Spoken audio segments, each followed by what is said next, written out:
d'Ivoire Ghana Cocoa Initiative and all other protocol observed, let me, on behalf of the initiative and then on behalf of Ghana Cocoa Board, welcome all of you to this important meeting. We've met here today to engage as actors of the cocoa industry for a common purpose. That purpose being that we have to look for a more thriving and sustainable cocoa industry. And to have such a sustainable cocoa industry, it is imperative that we bring into focus the farmer, who is at the central stage of whatever we do. We must take note that when you take the cocoa value chain, the farmer is the fulcrum. Once the farmer is weakened and then the farmer breaks down, the entire chain will collapse. So I'm premising my submission on the fact that it is important that we pay particular attention to the farmer. But for the farmer, all of us will not be here. There will be no cocoa. And when there's no cocoa, there's no chocolate. Because you cannot produce chocolate without cocoa. And over the past 5 years, we've engaged the industry. We've met here in Accra, we've met in Abidjan, we've met in Berlin. And we reminded ourselves that for the past 20 or so years, industry had been particularly concerned about the welfare of the farmer. And so industry was able to come with a number of initiatives. The sustainable certification, traceability programs were all geared towards improving the conditions of farmers. We are very much aware of that. But then those of us who represent the farmers also indicated that all these programs were not enough. But from our perspective, we came to the conclusion that the sustainability programs were touching just a section of the farmers, not everybody. In Ghana, for example, less than 20% of the farmers were actually involved in these sustainability programs. We needed something which would be universal and would touch every farmer. And that's how come in Berlin, we came into a gentleman's agreement on the Living Income Differential. We felt that with the Living Income Differential, every farmer was going to benefit because it's universal, irrespective of the size and scale of the farmer. And 4 years down the lane, the story has not changed. The narrative is the same.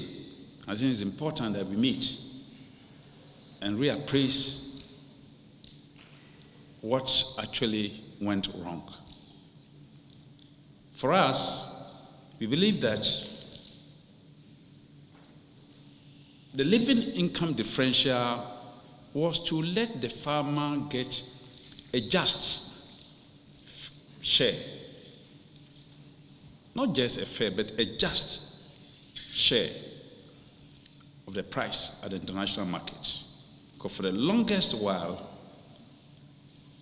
when it came to sharing the price of cocoa along the value chain, the producer was at a disadvantage.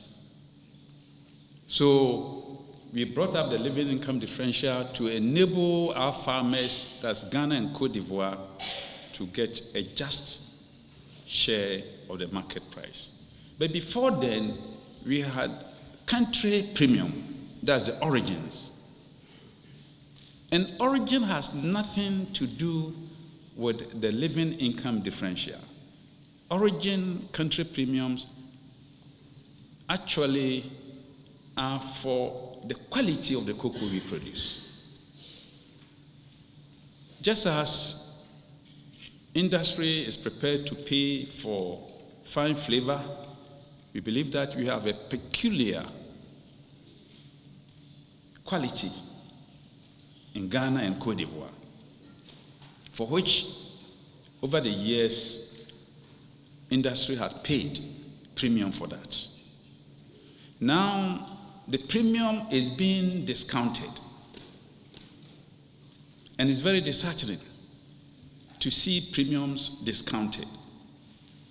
Now what is happening is that once premiums are discounted, then it means that industry is telling us to inform our farmers to also discount the quality of the cocoa. But I do not think that is what the consumer wants. The consumer wants to have a quality cocoa. And that's why they pay the premium. They pay premium to ensure that they will be guaranteed quality cocoa. And once you discount the premium, the origin, then it means that all quality must be removed from the equation when the farmer is bringing cocoa for us to bring to you. And that's why we are here today. From our perspective, we do not think premium should ever go below zero. Because for us to get premium minus 50, minus 120, I think ethically it is unfair to the farmer. Just as the consumer is asking that there should be no child labor in cocoa, there should be no deforestation, which our farmers are prepared to go that length. We also think that under no circumstance should the quality of the cocoa be reduced, and so premium should not be negative, should not be discounted. Even with LID, we've had challenges because if you take the past 5 years, 6 years, when the price of cocoa started going down, I would take the example of Ghana. In the case of Ghana, we have been subsidizing because we faced a very peculiar situation here in Ghana whereby cocoa industry is facing a huge competition from other land uses. We have illegal mining. In this world, we are all concerned about climate change, which of course is also linked with environmental degradation. But we have a situation in Ghana here whereby illegal mining is competing seriously with the cocoa industry. And therefore, when prices fall, there is that tendency for farmers to dispose of their land, give them to illegal miners. We also have competition with cashew. The cashew industry is thriving very well in Ghana, and the whole region, which used to be a cocoa producing region, has now been converted into the cultivation of cashew. Rubber is also making inroads there. So when you have all these competition taking place, and price of cocoa, which was more than or around $3,000 in 2016, just to fall in the range of $2,000 per ton, definitely becomes a disincentive for farmers to continue to be in the cocoa industry. And so, Kokobo together with government, we've ensured that the farmer continues to hold on, that the cocoa farmer continues to hold on to the sector. So we subsidize. I think when we met in Cote d'Ivoire, I did mention that at that time, we were subsidizing almost about $200 a year. Now we are subsidizing almost about $400 a year. $400 million, $200 million in 2019. Now it's scaled up to $400 million. That's the subsidy that we are giving to enable our farmers to stay on course. But I don't want to believe that, other players within the sector are also subsidizing sale. The point is that once the origin is discounted, it becomes difficult for Ghana and Cote d'Ivoire to make enough, to get enough to pay our farmers. And